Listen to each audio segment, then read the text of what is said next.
আসসালামু আলাইকুম। সবাইকে স্বাগতম হচ্ছে। আমি এখন ট্যুরের তৃতীয় পর্বে। উদ্দেশ্য আমি এখন জয়। আপনারা গত ২ পর্বে দেখেছেন কীভাবে ঢাকা থেকে আমরা বান্দরবন এলাম, বান্দরবন থেকে যাত্রাগাড়িতে থানচি, থানচি থেকে আমরা কীভাবে সন্ধ্যায় রওনা দিয়ে ৭ থেকে ৮ ঘন্টা ট্রেকিং করে তারপরে চিন্নাপাড়ায় এসে পৌঁছেছি রাতে ২টা থেকে ৩টার মধ্যে। মানে হচ্ছে সন্ধ্যায় আমরা থানচি থেকে হাঁটা শুরু করেছি। সেখান থেকে হচ্ছে আপনার ৭ থেকে ৮ ঘন্টা হাঁটার পর আমরা চিন্নাপাড়ায় এসেছি। চিন্নাপাড়া এটা ছিল ভয়ঙ্কর সুন্দর একটা অভিজ্ঞতা, যা কথায় না বললে নয়। জানি না এই অভিজ্ঞতাটা কয়জনের আছে বা আদৌ কারো হয়েছে কিনা। হয়েছে অবশ্যই, কারো না কারো হয়েছে, যেহেতু আমরা শুনেছি যে রাতে এখানে অনেকে ট্রেকিং করে। অনেকে বলতে এটা খুব রেয়ার। আর ট্রেকিং করাটা রাতে খুব ঝুঁকিপূর্ণ, কারণ হচ্ছে অচেনা পথ, তারপর হচ্ছে পাহাড়ি পথ, সিঁড়ি পথ, পাথর, আর হচ্ছে আপনার পুরোটাই জঙ্গল। আর আমরা যেহেতু অনেক মানুষ, সে তো আসলে একটু এনজয় করতে করতে আসছি। ভয়টা কম ছিল, এক্সাইটিং বেশি ছিলাম আমরা। বেশি থাকার কারণে আসলে ওইরকম ভয় লাগেনি। আর মিউজিক ছিল, যাই হোক মিউজিক শুনতে শুনতে আসছি। আর দুই পাশের পরিবেশটা এতই সুন্দর ছিল, অন্ধকারে তো যতটুকু উপভোগ করতে পারছি তাতে মুগ্ধ হয়ে গেছি। আর দিনের বেলা হলে না জানি কী হতো। তারপর হচ্ছে আপনাদের এখন যেহেতু উদ্দেশ্য, আমরা জাস্ট ৩ থেকে ৪ ঘন্টা রেস্ট নিয়েছি চিন্নাপাড়ায়। ৩ থেকে ৪ ঘন্টা রেস্ট নেওয়ার পরে আমরা এখন রওনা দিয়েছি হচ্ছে আপনার আমি এখন উদ্দেশ্যে রওনা দেওয়াটা তো কথা না, কথা হচ্ছে মাঝখান দিয়ে সবচেয়ে কঠিন যে ট্রেকিংটা, যে তেপ্তা পাহাড়, মাইটি তেপ্তা পাহাড়, ভয়ঙ্কর। যাই হোক, যতটা শুনছি 80 থেকে 90 অ্যাঙ্গেল নিচে নামছে, কোথাও কোথাও 100 অ্যাঙ্গেলে নিচে নামছে। যাই হোক, আমি খুব এক্সাইটেড ছিলাম, ভয় থেকে বেশি এক্সাইটেড ছিলাম যে এরকম একটা জায়গা যাবো, সেটা যদি পার হতে পারি ইনশাল্লাহ, এর থেকে মনে হয় না আর কঠিন কিছু আছে বাংলাদেশে। যাই হোক,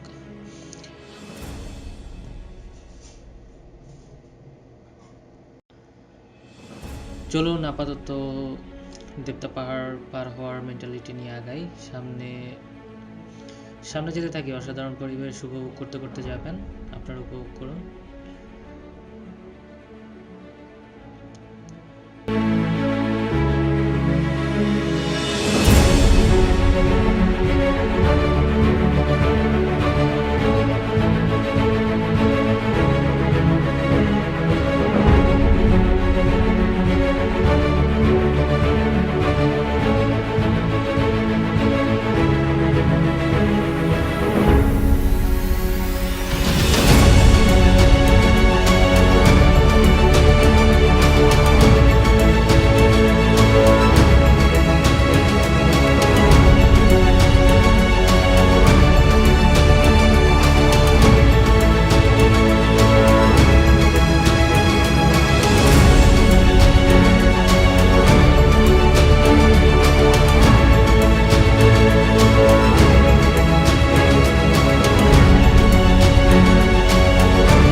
এখন আসলে যে জায়গা দিয়ে নামছি এটাই হচ্ছে দেবতা পাহাড়।